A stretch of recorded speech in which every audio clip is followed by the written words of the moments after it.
Hello and happiest of days to each of you folks. So for Monday, where I do reviews of older RPGs I reviewed Middle Earth role-playing game or Dungeons and Dragons and that sort of thing, or war games too, like Battletech and that sort of thing. I do reviews of that and such. So right now I'm doing reviews of the modules from early Dungeons and Dragons. I'm currently doing the B series. This is B7s by Rahasia by Tracy and Laura Hickman. You'll know Tracy from Ravenloft, All Up and Down. It was first published in 1980, and then 83 and 84 twice. So it's been published 3 times in three separate ways. So this is my BECMI history. As a reminder, in 5th grade, I started playing Dungeons and Dragons in the BECMI edition. It was in 5th grade, and I was in my regular class. I had a gifted student there too. We were both really good friends at the time. And then after we got done with our work, the teacher would let us sit back into the class and do whatever we wanted to do. We tended to get done with all the subjects done early. And that sort of thing. And so we went up and started playing Dungeons and Dragons, and he was the Dungeon Master and I was the player, and we played the In Search of Adventure collection, which includes this too. So I played this as a player. And then BECMI, this is the B side of BECMI.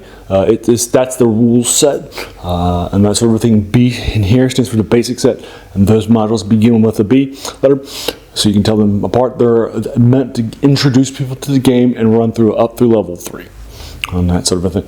And they tend to be more of dungeon crawling and that sort of thing. This one actually doesn't have that much onboarding though, unfortunately, for new players, so you probably don't want to run it out first.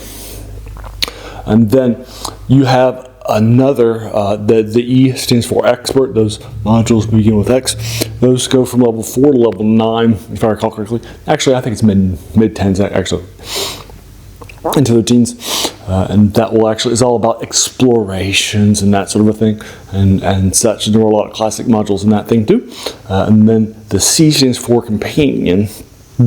And those go from the mid-teens to the mid-20s, and that sort of a thing, and that takes you up that's all about sort of building kingdoms, winning battles as a general or an admiral, and forging kingdoms or baronies and that sort of a thing too. And then also you have the master one that goes from the mid-20s up to 36, and that is all about sort of, chasing immortality, the demigod status in my star, or just instead just going to other planes where things are going to be a lot harder to, and that sort of thing. So that's the basic concepts as to what's happening. Make sense? So basically, so the I stands for immortality, what you've gained it, and that sort of thing. So that's what BECMI stands for. All right, so if I use that language, that's what you'll know about. All right, so published first in 1980 by Daystar West Media. And then later, as when he was brought in to TSR as RPGA1 for folks, and then it was combined by TSR in 80 with B7. After they hired him, they combined it with the RPGA and 2 together in 84. And that sort of thing. So that's the ED4 B7 that I'm reviewing today. I haven't reviewed the other things like that. This is written, like I mentioned before, by Tracy and Laura Hickman. Cover art by Jeff Easley, and interior art by him and Timothy Truman. Again, it's set in my star. Later on, this version is, I don't think the later ones are. So in this harder module, your party arrives at a temple to rescue the titular character from a temple that's got loads of powerful and out-of-depth stuff. There's also a teleport maze too, which will teleport you around, and there's an arena if you miss. That sort of thing. I came across a green dragon that got randomly rolled, just as an example, in this B level for beginning level character from level 1 to C, right? It heavily inspired the beloved Ravenloft. Like the bottles of wine here have codes that you can use and that sort of thing too. So it's great. It's memorable as all get go. It's pretty strong stuff. And it's nasty too, like I just mentioned, with lots of out-of-depth stuff and tons here to do. I mean, you'll be here for a while. This is not a night or two. This is a 32-page module, right? And most of it's just stuff, right? It's not fluff.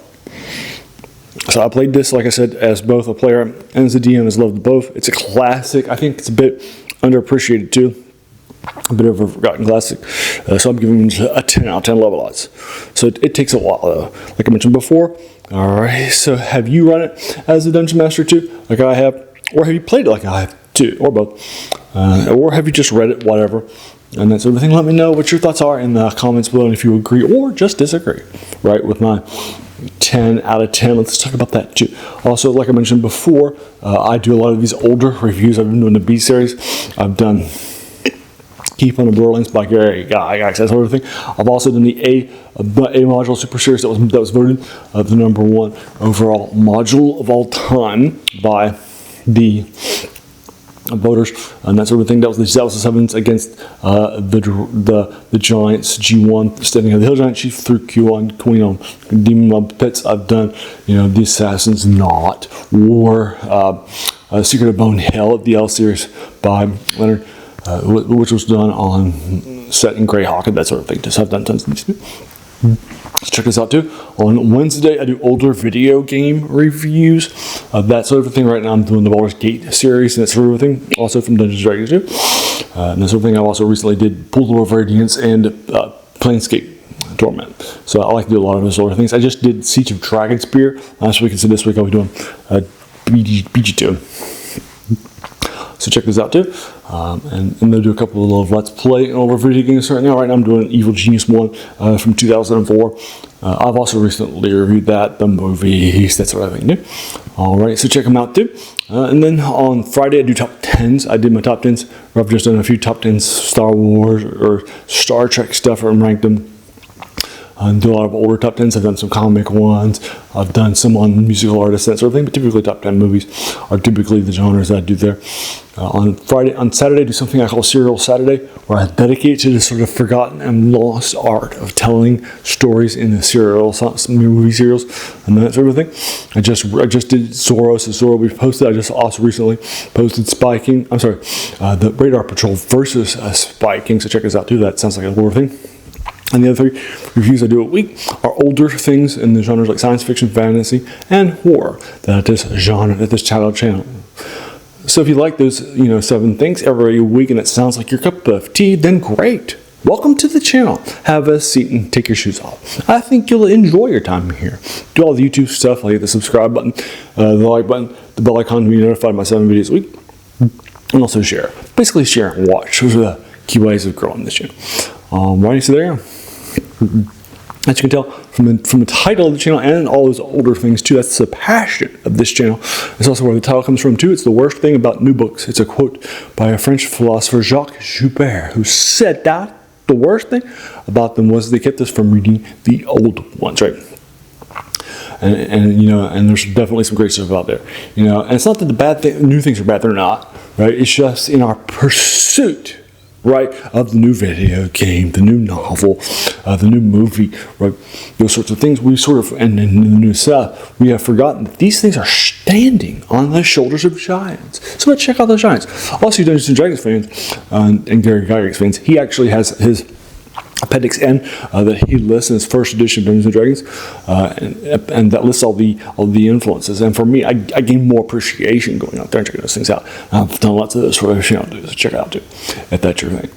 Alrighty, so there you are. I want to thank you so very, very much for just taking some time out of your day and investing it and watching my videos, because we all have so many things, right, that are happening in our lives, and we're pulled in so many different directions too. So the fact that you spent this time with me, that's incredibly humbling, and I appreciate that so very, very much. So thanks again, and have an amazing day.